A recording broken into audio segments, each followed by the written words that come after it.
Hello, good evening, everyone. Thank you for tuning in to our Facebook Live session.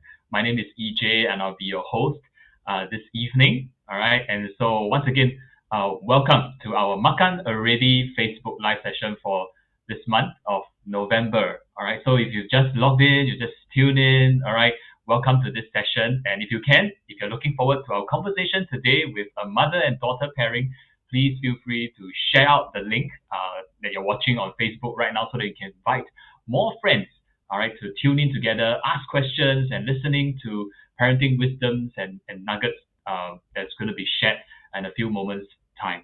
All right. So once again, my name is EJ, your host for this evening. I'd like to introduce a little bit about Makan Already, which is our team. All right. Makan Already is a project from the Youth Mental Wellbeing Network, which is supported by the Ministry of Social and Family Development, Ministry of Health, and Ministry of Education. All right, the work that we do here really involves a lot of resource aggregation and sharing to support parents in their journey of better supporting their children, teenagers in their mental well-being as well. All right. So tonight we are all in for a treat, a big, big treat, because coming on board the Facebook Live later in a few moments' time, we're going to have a mother-daughter pairing. Okay, and what binds this pair, or in fact this whole family together, is really around the topic of sports. Okay, I will not reveal it right now. I'll let them introduce. I want to steal the thunder away from them. Yeah. All right, but we're going to have conversation about sports, family, parenting. How do we juggle, to be really good at what we want to do, and also, recognizing that the academics element as well. All right, how to nurture and bring out the best in our children, how to develop spot their talents and all this. Okay, feel free to, as you're logging in right now and as you tune into our guests as they share later, feel free to ask questions as well and put it in the comments section. Okay, so a brief introduction of my two guests. They are Nora and Marsha. Nora being the mom, and Marsha, the daughter, 21 years old, is an undergrad right now. And of course, a special highlight about her, she's a national windsurfer representing Singapore at SEA Games and Asian Championships. All right, and they're on screen right now. Hi, Nora and Marsha. Big wave to Hello, both of hi you. EJ. Thank Hi, you for so good that to see both of you. introduction. Yes, Putting a lot of pressure. uh, well, yeah, yeah.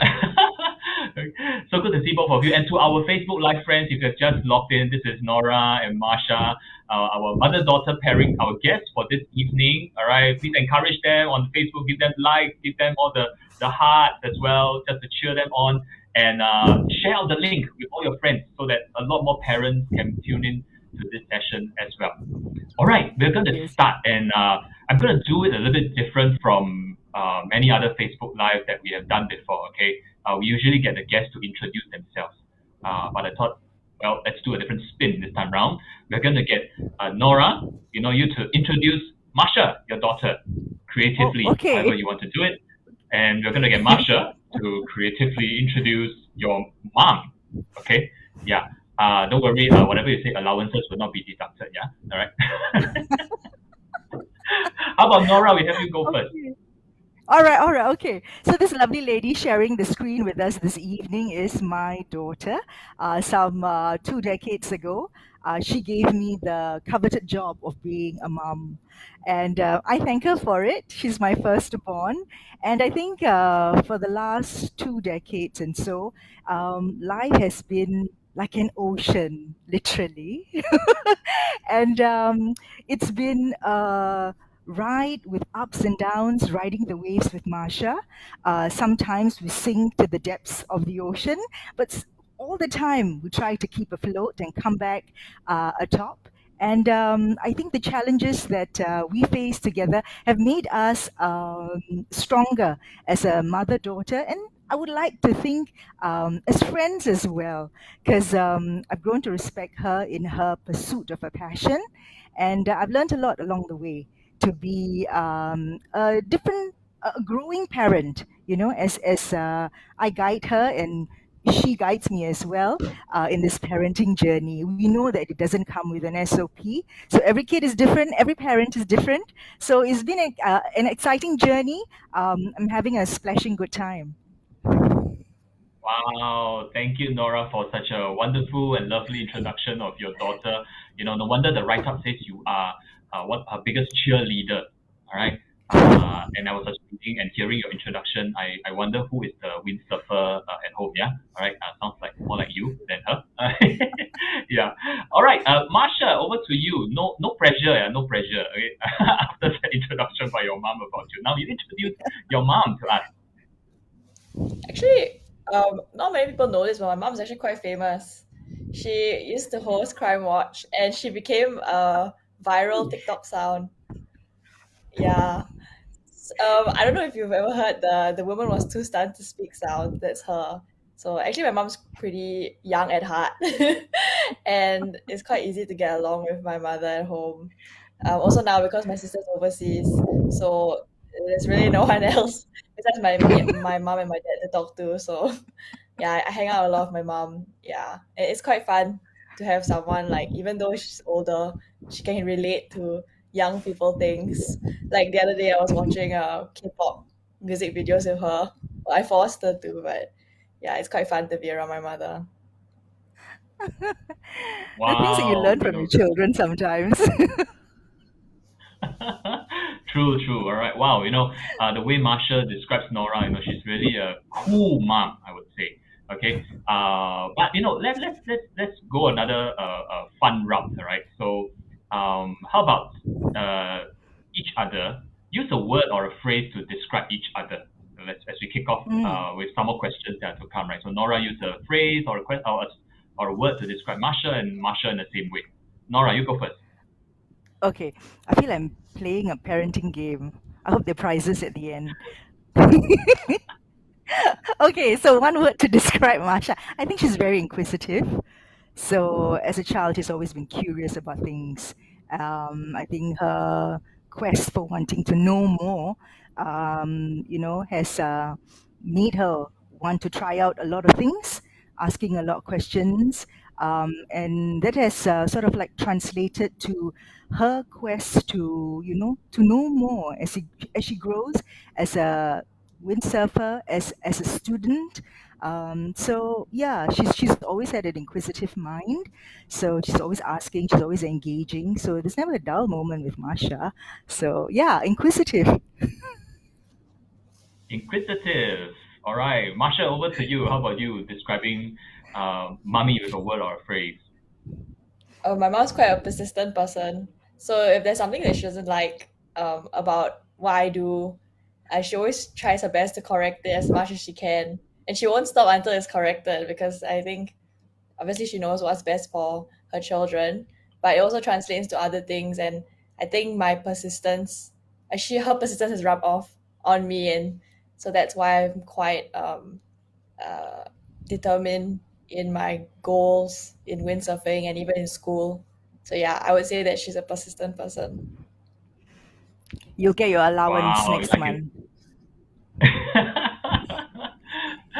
Wow, I can see that glow on Nora's face when Marsha mentioned about the persistence. And Marsha, thank you so much for sharing. I really love it when you shared specifically that you have rubbed off that persistent, developing into determination, perseverance. So many words to describe it.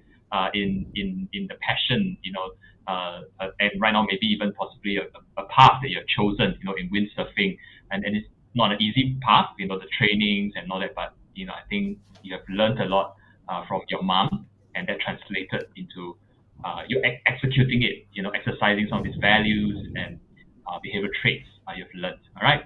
So here we are, Nora and Marsha. For those who have just tuned in to our Facebook Live session, our special guests tonight, Nora and Marsha, mother-daughter pairing. If you have any questions for them relating to parenting, relating to how young people relate to their parents, pursuing of passions, talent development in life, please feel free to drop it in the comment section, and we'll pick it up later and ask our two guests on it.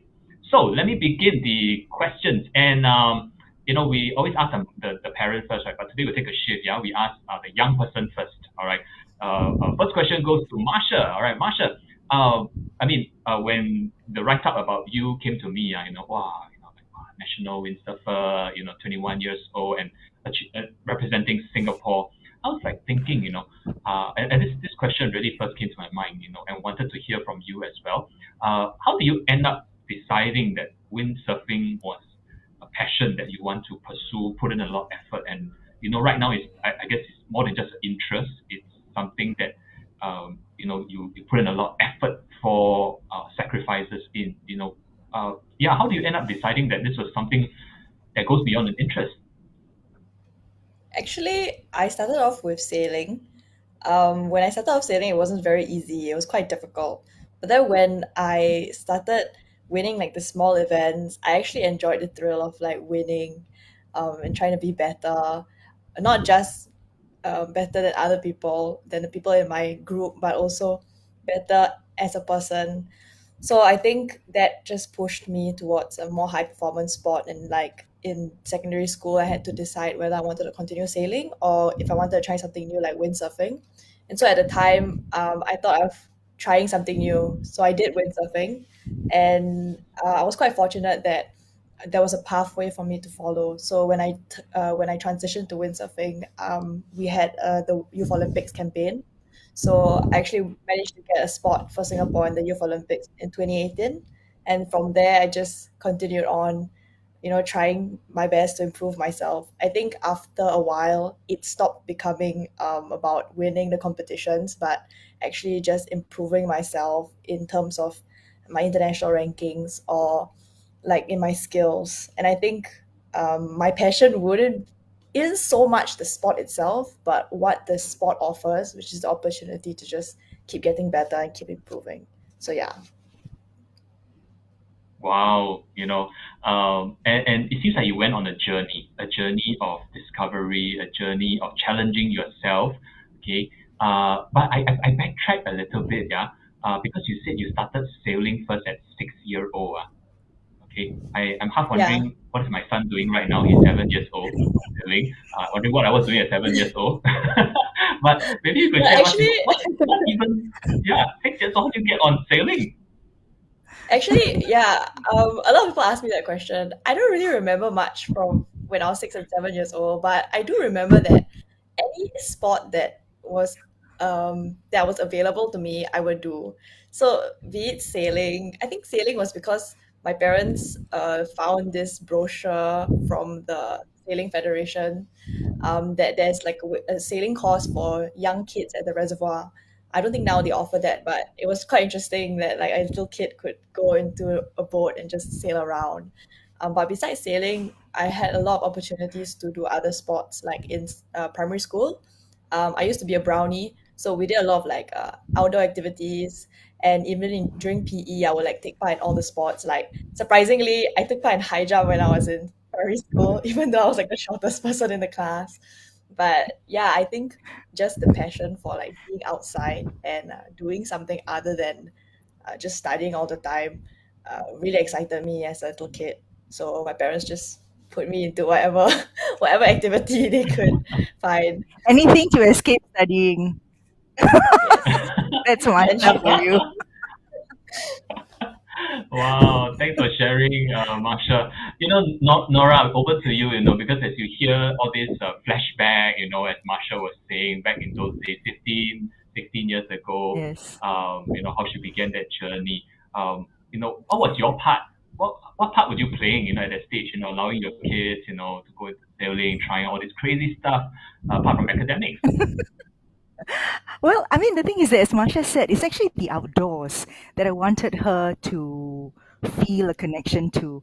I mean, when she was born, when she was my firstborn, and as a first-time parent, as you say, it doesn't come with a manual, so you're left to your own devices to entertain this baby, and sometimes you crack your head. It's like, what am I going to do with it? It's like 24 hours in a day. There's only so much I can sing. There's only so many stories I can tell. So the thing is that and we had a lot of outdoor space near our place. So the playgrounds are, we're very lucky in Singapore. The playgrounds, you just walk away. Sometimes it's just below a block. And then the basketball court is just, less than a 15-minute walk. Parks are almost, walking distance. So I made use of that, and I wanted to be in the outdoors so that she can connect to the outdoors. And of course, like, there's mental stimulation for her. And for me, I think as a new parent, trying to get my parenting ways right. It's also sort of like a anti-stress a strategy to be in the outdoors. When you become a new mom, you think that everything stops, but life goes on, and being in the outdoors also shows me that mm, there can be life. There can be enjoyment. Even though there's some sleepless nights in the first few years, but there are, it's green out there, so it's beautiful to be in the outdoors. So we bring the outdoors quite a lot to entertain her, and also to make her tired so that she can sleep the whole night. So yeah, so there's a lot of physical elements like the water, the beach, the sand, the swings, the playground. So we've exposed her to the outdoors from a very, very early age, and it's been a very important part of our lives. So if we can get like about 2 to 3 hours a day in the outdoors, that will be my target. So at least I de-stress as well. And there are many more new things to talk about.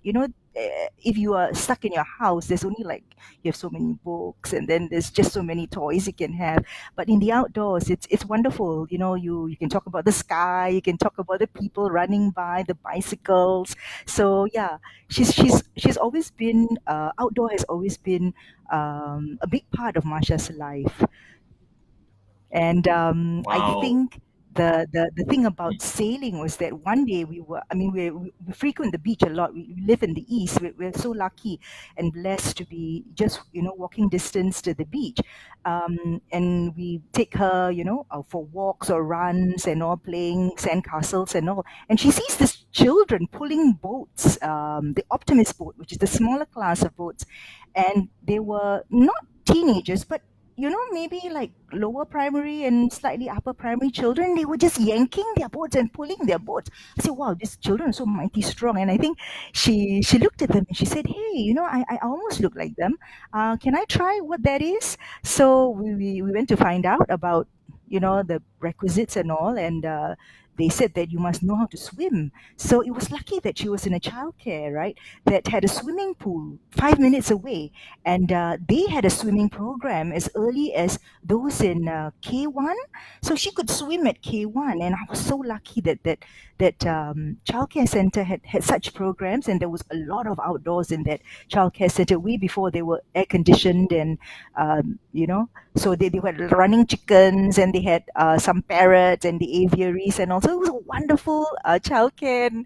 And she totally took to the outdoors. She looked forward to having outdoor time. Every time when I come to fetch her at the childcare, she will say, "Why you come so early? I don't want to go back. I want to play." And it's like nearly 7 o'clock. So yeah. Wow, it really reflects to me that who Marsha is today. I mean, we all celebrate her achievements today, but it all came from the simple beginnings, the exposure to the outdoors, the sun, the playground, the beaches, the sand, and all those. And then that vision probably of just seeing kids yanking at the optimist boat, and that stirred up something that she wanted to try. But I'm sure along that journey, Nora, you gave her that avenue to explore, try new things, Mm, and found her current passion beyond an interest yeah, right now. Um, yeah. wow, Nora, Marsha, wanted to ask you this. I know being in this scene, being sportsman, and well, now you're at this stage where you train really hard for it. But I'm pretty sure it is never always a very smooth sailing journey, full of ups and downs. And yet nowadays with in the society, we talk a lot about resilience, mental toughness, overcoming, the challenges. All right. And in that light, could you share with us, well, were there any times in your journey where you felt like giving up or maybe regretted your decision? Oh, maybe I should just do other stuff. and all that. Yeah, and how do you overcome those low moments, I would call it. Yeah, I think after a while, I stopped regretting anything that happens in life. I think I start to try to rationalize it as a learning point or a minor setback so that, I can keep moving forward. Also, when I was growing up, my parents emphasized a lot about how you should never give up. You should just keep doing something until you're good at it.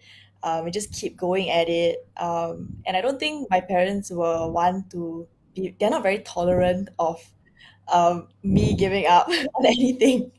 So I think having that environment at home, like a cheerleading environment at home, my parents are always telling me to just keep going and keep going. I think it has instilled this value in me. And then also I mentioned about trying to rationalize regrets as minor setbacks. I think that's really important.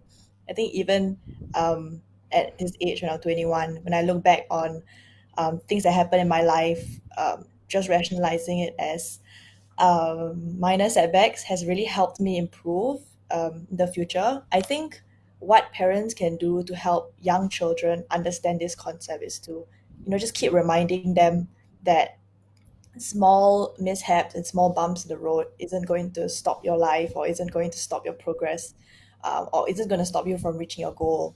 So I think as a child, it's really important that parents emphasize that. Uh, yeah, I hope that answered the question. Brilliant. I mean, wow, wisdom. That almost sounds like parenting wisdom coming from a 21-year-old young lady here. Encouraging parents not to, stop encouraging your children. That each little setbacks, all right, don't be laden down by these little setbacks. And so it's really about like growth mindset. In society we talk a lot about growth mindset right now, and I love how Marsha you phrase it because it's often easy in the parenting journey where we just like dismiss and belittle the kids and just tell them that come on, just get over it, all right, or label them that's often the more convenient way.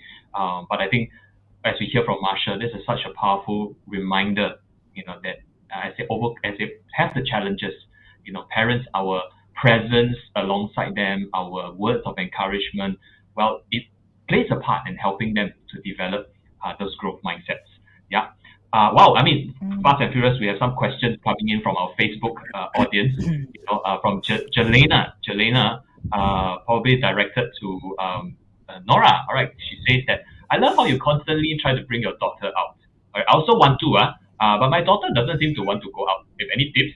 All right. Yeah. So Nora, any tips or not? If the daughter doesn't want Yeah. to go out, all right. I think engaging the kid, even indoors, is also important. So it's actually the interaction that you have indoors. It could be extended to the outside, just outside your door, maybe, or downstairs. If you live in a flat, just downstairs, your block. So you take little steps. So I mean, you don't.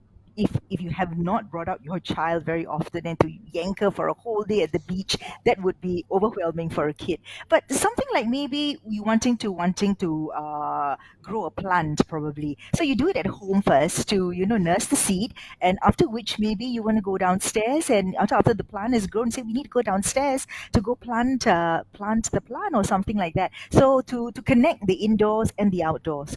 Sometimes if you want to have water play time, they have those inflatable uh, small baby pools. You can have a splashing time in the shower room, and then it could be an extension of, hey, why do we take it outside to the swimming pool when there's a bigger tub? So it could be that. So I think Easy does it with maybe children who might be too overwhelmed by the outdoors. And also I think time, I mean, we live in Singapore, it's humid, it's hot, there are only so much pockets of time where it's comfortable. A lot of the times we're in air-conditioned rooms, and we're already accustomed to that. So the thing is that take your kid out maybe before the sun gets really hot, before 10, and maybe a little after 5, so not to come out at 12 in the afternoon. So yeah, little things like that, I think, won't put off the kid too much. But I keep trying. Don't give up. I think Actually, I also kids have wanted a to add. tendency to want to play. Yes. Sorry. I also wanted Yes, to Marsha, add go ahead. that one of the things that I look forward to when I was younger is actually just leaving the house in general. Not like leaving the house alone, but like just trailing my parents along. I train along with my parents. So I think because my oh, like one of the parent is always involved in going to a certain location. We will always just follow that parent there to send him to work, or follow my mom and send her to work, and sit in the car, look at the lights at night. These things actually, I will still do it now. Try to nag my parents or beg my parents to just bring me out for a car ride or drive past McDonald's, anything. So these small things also can contribute to, just getting your daughter out, encouraging her to, just do something other than, just be at home, play games. Even though that's okay as well, but yeah, small steps and integrated into daily routine.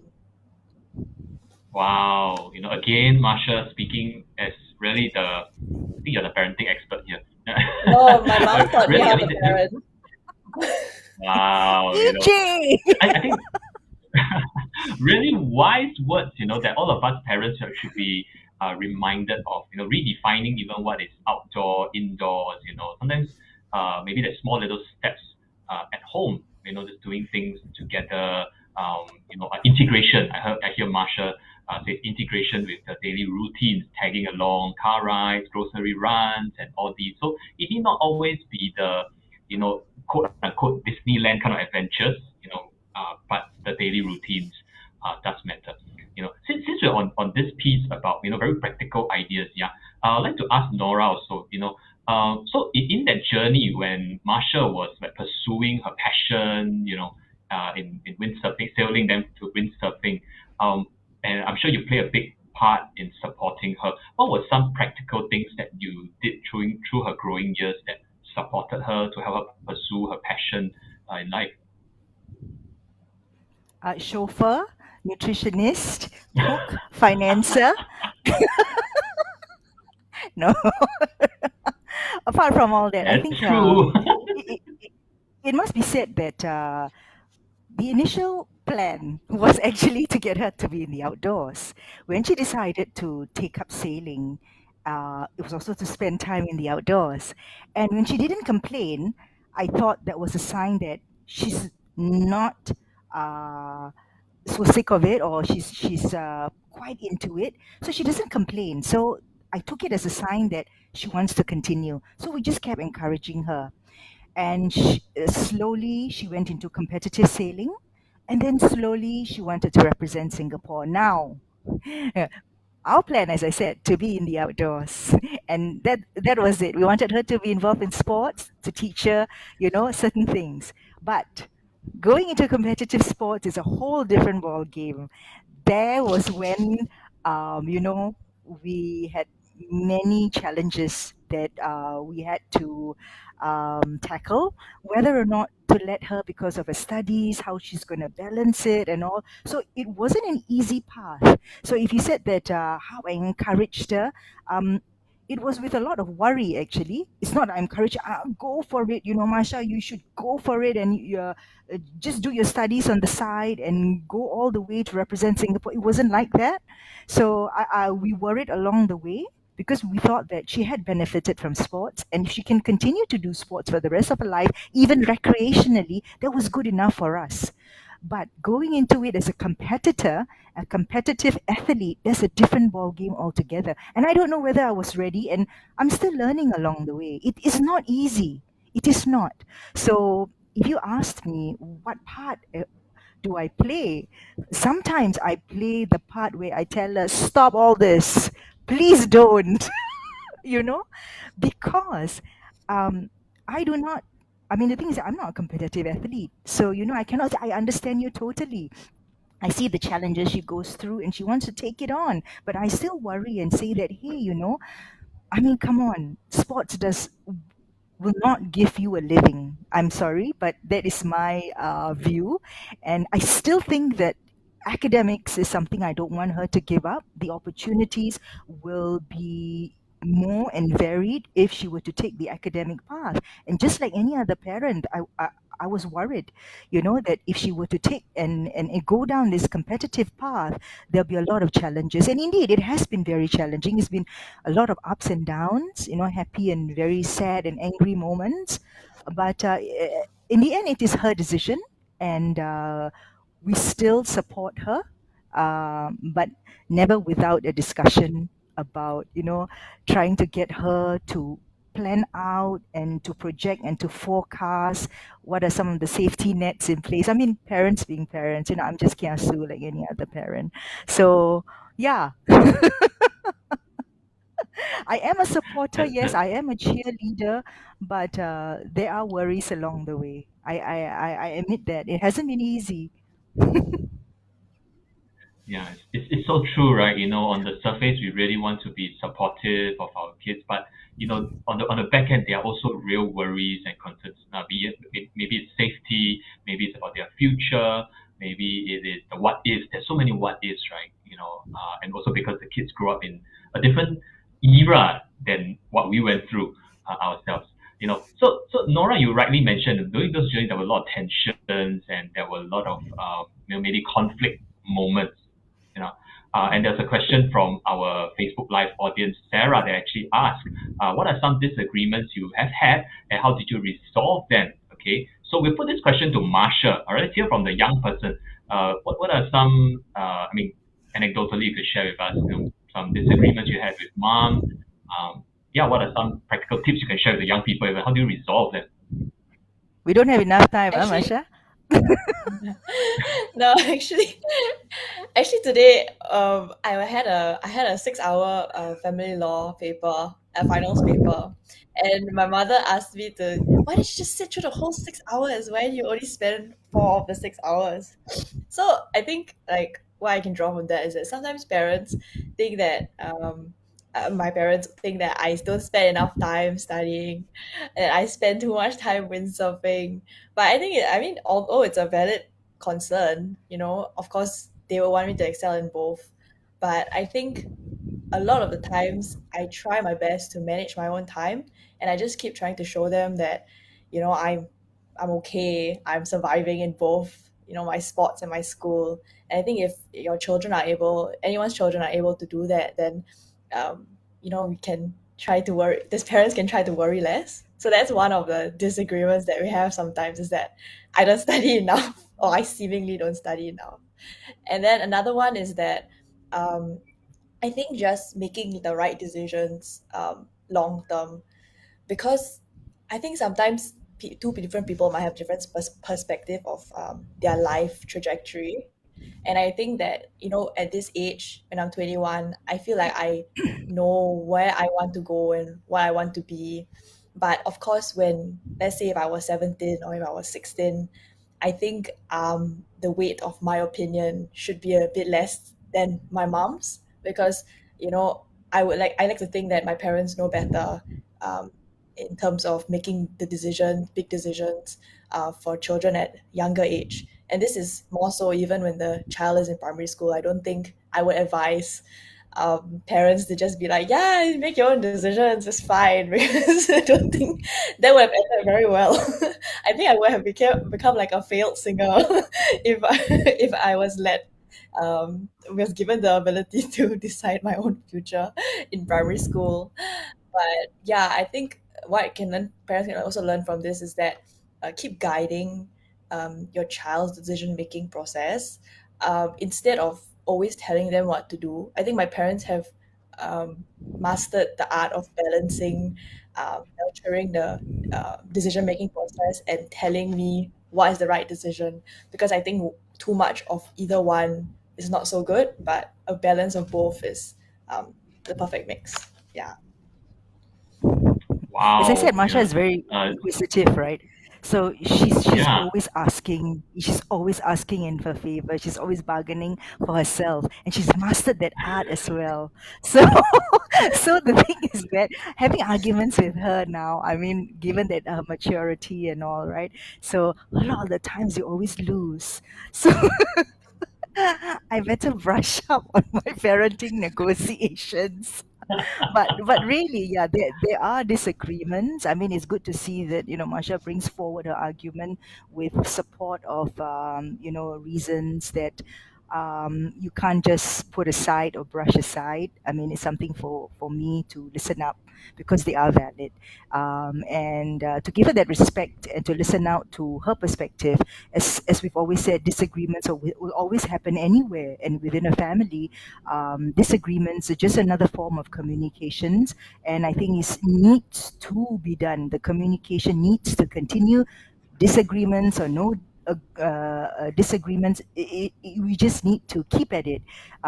Sometimes disagreements like, we can't spend or we can't afford to send you to, more trips this year. It's too expensive, or you need to focus on your study. You cannot always go on international trips every other month. It's just not it. And then, when your kid tells you that, it's how am I supposed to better my sports if I don't look for opportunities to spar with others because the pool is so small here in Singapore. And you think about it and you want your child to like realize her dreams, but then ayo, how la, no money, right?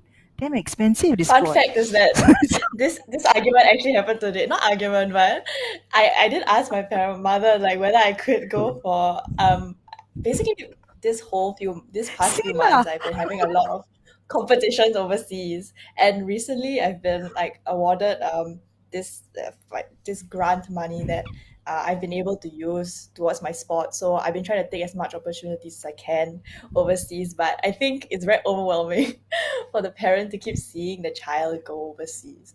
And as a child, I also consider my mom a child. Be considered a child to my mom. And as a child, I think like it's important that I recognize my parents' concerns, but at the same time also try to find ways to assuage my parents' worries. Which is why when I told my mom, I said, why are the reason why I'm going overseas so much, the reason why I'm training so much, or the reason why I'm doing something to this extent is because of XYZ. So I think as long as there's a rational reason behind it, I shouldn't be too afraid to tell my mother. But at the end of the day, they are my parents, and if they say no, there's nothing I can do. I just have to live on. You're not rounding support on this platform to make me say yes. EJ, don't take a side. Smart move, Marsha. Smart move, Marsha. Well, I really love this conversation with both of you because you're hearing from the parent perspective and hearing from the young person's perspective. As I hear from Nora, a parent never stops worrying for our children. Even as you see her soaring, thriving, there'll always be a part of us. They're always our kids, even when they are 20, 30, 40 years old. They're still our children, and we'll always worry for them, checking in on them. Even the basic things, right? Have you eaten? You look so skinny. You take care of yourself. All these basic things, just to remind them. Even when they are married, even when they have children Yeah, you're of their so own, right. we will You're so never right, ever EJ. stop You're so worrying. right. Yeah. The thing is that for parenting a child like this, right? Like this. I mean, when you have a child who is a competitive athlete, right? You never that's never been the plan. The plan is always to put your child first and the athlete later. Okay? So the thing is that all I know is about putting the kid first. And if the athlete thing comes after that, then you just, make up things along as you go. But it's always been and it will always be the kid first, because if you do it that way, I mean, I think you're safe in the sense that your kid, what your kid will need, and you want to instill those values.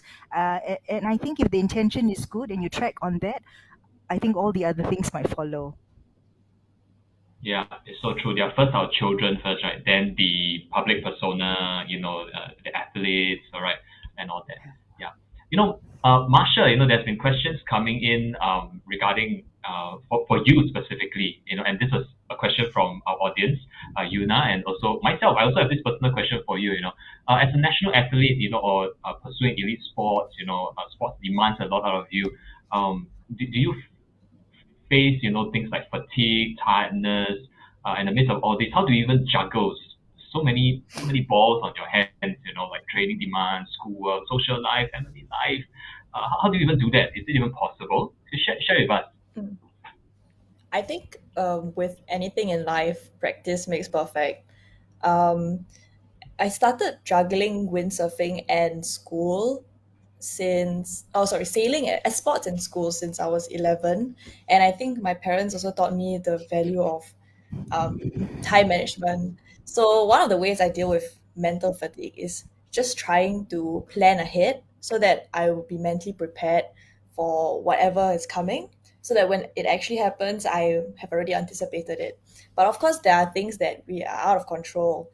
So in this regard, I'm quite grateful for the support system that the Singapore sports have provided me, and also just being able to talk to my friends.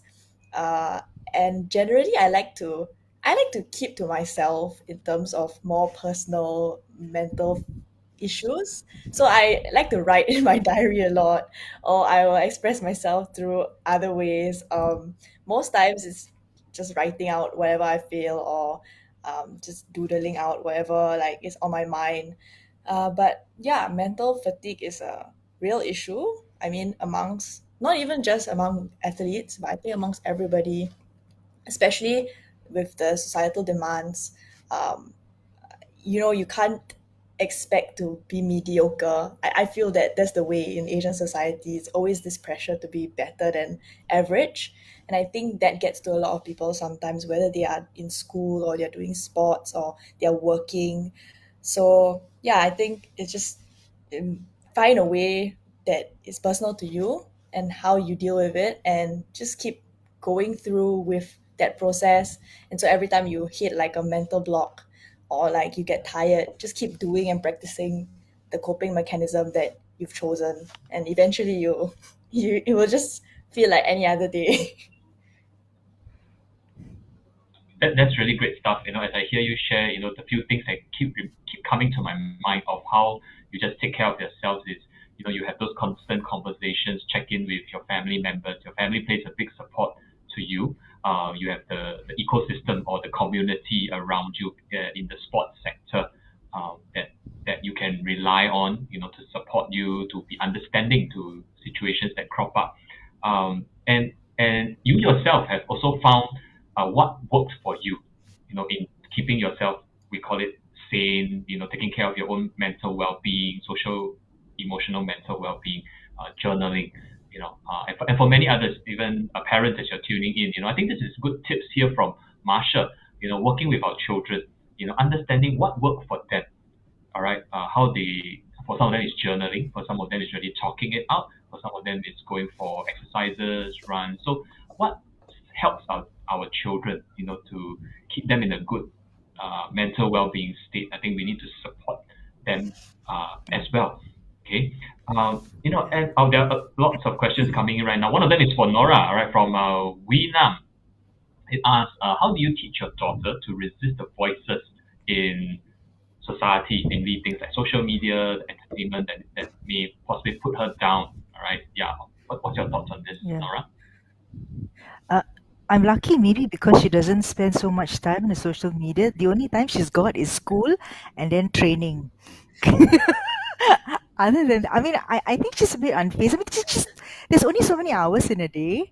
So if I get to say hello to her half an hour of a time every day, I'm very lucky. So I think she doesn't have so much time on social media. But yeah, she's not too bothered about it.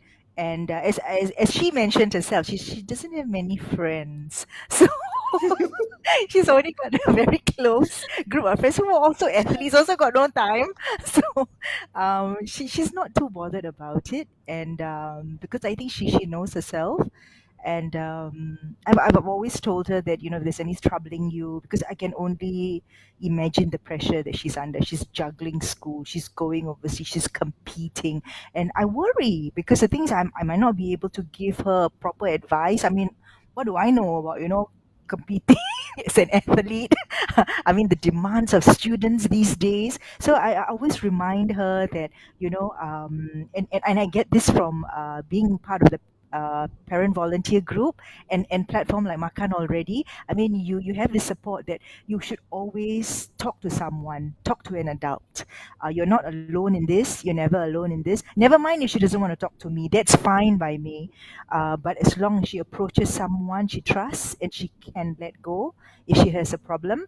And I think in her sporting fraternity, there are psychologists because they help sort the mental pressures that athletes are under. So that was great. I mean, she tells me that she talks to a psychologist, and of course I don't pry lah, but sometimes I say, why you never tell me, maybe I can solve for you. But I think she's more comfortable talking to a psychologist. So be it. I mean, if somebody she can trust and somebody can help her along the way, and she's getting that help and reaching out to it, I'm all for it, as long as she's getting that discussion going. Yeah. I think Well, I so. I mean, was just gonna that's add really good like to hear. one. Sorry. No, I was saying that one thing that my mom mentioned earlier is that I don't really have much social media. I used to have it when I was in secondary school, and I did realize that it was affecting me a lot. Like not just in the way I think it affects a lot of teenagers, not just in the way you interact with other people in real life, but how you present yourself on social media. Like you start getting more and more conscious of yourself, and then it turns you into this person that you're not actually. But if you think about it, right, like there's 8 billion people in this world. Chances are the thing you're thinking about that other people are thinking about you, they're probably not thinking about you at all. So it's better to just not have social media and just take away the pressure. Of course, there are times where like you can, indulge in social media. I'm not saying that you have to completely take it out of your life, but I think just reminding your child or like as a young adult, try to distance yourself from online persona because it's better to interact with people in real life. Yeah. It's so true, right? Because I think our experience on social media has taught us that it's a good place. I mean, for networking, so forth and so on, sharing about our lives, But it's when we get overly caught up in it, we realize that we get into this comparison mode. You start comparing because everybody all puts up the very perfect lives that they have, right?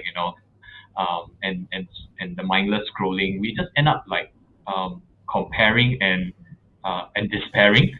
We end up feeling very despair, that I'm not perfect, I'm not good. And then the amount of time that's wasted on it, So so we really need to be watchful of what we are feeding our mind with, as I hear from what Marsha and Nora is sharing, picking on the point where what Nora mentioned about, that Marsha is really busy with all these things, no time to be entertaining all this social media entertainment stuff. There's some truth in that, because when they found that passion, when they found that something that they would quote unquote like to die for in a sense, they set that priority. Everything else doesn't matter.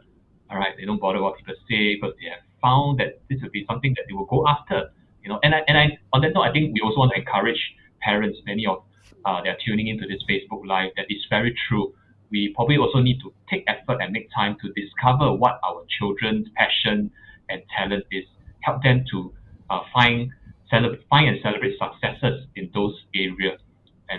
Be good in those areas, and as they develop in those areas, they'll be like not so bothered about the small little things that are around, because this thing that they're pursuing after gives them so much confidence that they devote time and effort onto those as well. Yeah. Wow. We have more questions coming in. Okay. I know the questions are all like directed at Nora, but Nora is having a busy time in answering all these questions. We also want to flip the question to Marsha a little bit now, hearing from the youth voice in a sense. One of the questions asked, all right, do we have any encouraging words or tips for fellow parents who are struggling to balance between the kiasu mentality for the pursuit of excellence, in education, and yet to be encouraging towards the child's personal interests? Okay, how to strike a good balance in that? Let's hear from Marsha first before we hear from Nora from a parent's perspective. So Marsha, from a youth perspective, what are your thoughts on this? Actually, from my personal experience, I've never really. I think the education system in Singapore is a bit more lax in the sense that they do recognize extracurricular activities more and more. I mean, it's no secret that since I was from primary school all the way to university, my achievements in my sport has really um, helped me get a place in the schools that I've been in. So when I was in primary school, we had the direct school admission through sports. But of course, that being said, my parents also made sure that I was doing well in school and PSLE as well. But because of these enhancers, I think it takes a bit less pressure off having to do well in my acads. So I wasn't too phased by not getting the same results as the rest of the peers in my class, as long as I was doing relatively okay, or in my opinion, relatively well according to my standards. That was fine. And I think the education system also rewards the efforts expended in extracurricular. So when I was in secondary school, I did a lot of overseas events, and I think they did recognize that by presenting awards. I think MOE has the Eagles Award as well, and they do give money for that. So quite a big incentive for um, young people our age. Of course, anything with money is good, but at the same time, also in non-monetary support is that when you go on to university, depending on the university that you apply to, like for NUS, we have an aptitude based admission. So what that is that they consider the students, the applicants' non-academic pursuit in the whole application, so that there's a more holistic um, outlook on the student's application rather than just focusing on a specific set of grades. Because when you reach a certain point in your education or reach a certain point in your life, you realize that everybody around you is getting the same grades. So how you want to differentiate yourself from that is by doing something other than studying. And it's not just sports. I think some of my friends have their side businesses, their startups. Now that I'm in law school, I realize that uh, the cohort is very diverse. That I think last time used to be more, everybody used to be very similar in the sense that it's just good set of grades, can study, will keep studying. Whereas now I feel there's people from different backgrounds, people who do sports, people who do investment, people who do business, music, art, all these kinds of things are rewarded in the education system now. So yeah, I think parents also have to realize that it's not so uh, inflexible as last time, where I think a lot of the emphasis was on education. Especially as the nation was growing, a lot of emphasis is trying to get the whole population to be very as educated as possible. I think now they recognize that there's more to life than just being book smart. There's street smart, and there's also common sense. So yeah, I think the education system awards that. And yeah, children should be less afraid to make mistakes in the academic sense, and also have some courage to pursue their interest in the non-academic sense. Mm, true. The times have changed and the system has evolved as well. That the education system has evolved as a focus on non-academics areas, all right, to help children to be more developed and more all-rounded too. Nora, your tips and advice for parents to strike this balance. As a parent and being conservative, I mean, I've always stressed on the importance of education. Being in the system, having gone through the system, getting the education, and making a career out of it, the opportunities that came by, I believed in the system. But as Marsha rightfully said, that it's a different landscape now. I have to believe her. She's going through it, the rigors of it. So yes, I am heartened at along the way, different education milestones. Yes, her sports has made her stand out. And I am so comforted by that there are people out there, educators out there, who who are really impressed by her, have given her the opportunity, and they believed in her. And I think she's getting a more holistic education than I did when I was back in school. So yeah, so I think we're moving forward in the sense that education system is allowing for that. So I think for parents, since there are already the mechanics in the education system that's allowing for that, I think we let it take its course. And I think, as Masha always tells me, chill, mom, chill.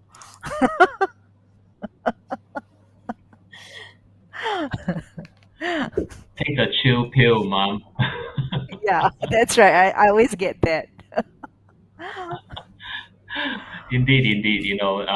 Parenting. And today we are talking about, well, for both Nora and Marsha, whole families into sport, into windsurfing. All right, so we must use all the windsurfing lingo, yeah. All right, parenting through the waves. All right, all right. So we must ride the waves together. Okay, yeah. So, well, time has really caught up with us. All right. Well, like this is like 55 minutes into our Facebook Live. Appreciate all the questions that are coming in onto Facebook Live. If you have more questions for Nora and Marsha, please feel free to continue to put them into the comment section. We would love to have them also to add on the comments to in response to you. But I want to give the closing words in a sense to both Nora and Marsha. As we close today's Facebook Live, would you have any advice for parents, all right, who are in this journey of supporting their children to discover or wanting to nurture their children's passion and talent? Yeah, any words of advice you would like to give to them? All right, we let Nora share first because I always want the young person to have the final say, or the final words. Nora, from you. Yeah. I think the pressures of life are very different now. The children face a different sort of pressure, from society, from the academics.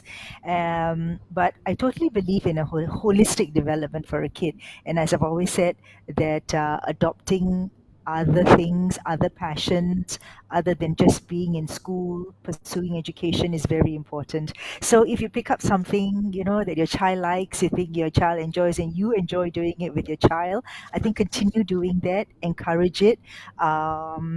Don't be disheartened, if the child lacks, some moments there might be a lacking of interest, but try to encourage if you see that the child initially enjoys it. So research a little bit more and keep doing it with the child, and don't give up. Because I think it will shape the child in a different way. So introduce as many things that the child enjoys doing. But I think if you can select, one or two that they really enjoy, so you must really get to know your child. I think encourage that throughout their lives. I mean, for me, I hope Marsha will be in sports for life, not just for competition, but to keep healthy, to be in the outdoors, and next time maybe share the adventures with her own family. So it's got to be worked on. Work hard at it. Don't give up too easily. Yeah. Wow. Explore what our children like, encourage them, all right, and be with them. I think that's such powerful advice from Nora. Other words for the parents.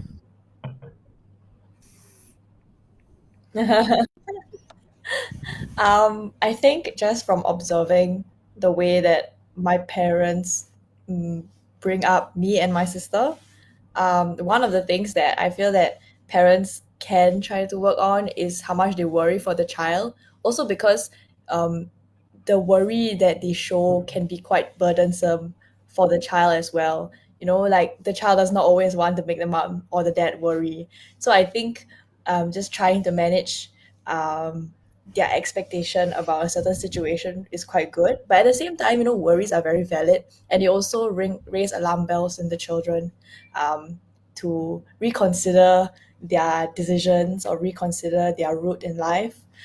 But other than that, I think it's just have a lot of fun with your kids. I think my mom, oh, definitely my mom and my dad have raised us in a very fun environment. Like we've always had a lot of like activities to do, things to do. Even now, like at 21, I'm always like a little kid.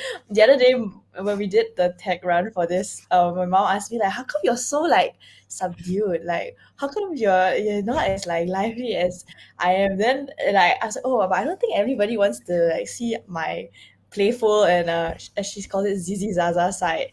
So, but it will be part of the child's personality if you raise your child in a fun environment, and it will also help with her coping with life. And I think one of the quotes that my insurance agent, insurance agent, insurance law professors like to say is, "Life is but like a fleeting cloud." So you never know when it's gonna stop, or so you just gotta have fun. You just gotta laugh at yourself sometimes and laugh at the situation and just make the best out of it. Yeah. Yes, indeed. Have fun. Have lots of fun because children only grow up once. All right. The work that we do never ends, but children only grows up once. All right. But as Nora and me would agree, as parents, we will always worry for them. All right. And that's part and parcel of the journey of parenting. Thank you so much, Nora and Marsha. It's privileged, and both of you have been really fantastic, wonderful guests tonight for our Facebook Live at Makan already. It's so good to have both of you. All right. So for Thank all the you, Facebook Live EJ. audience, thank you.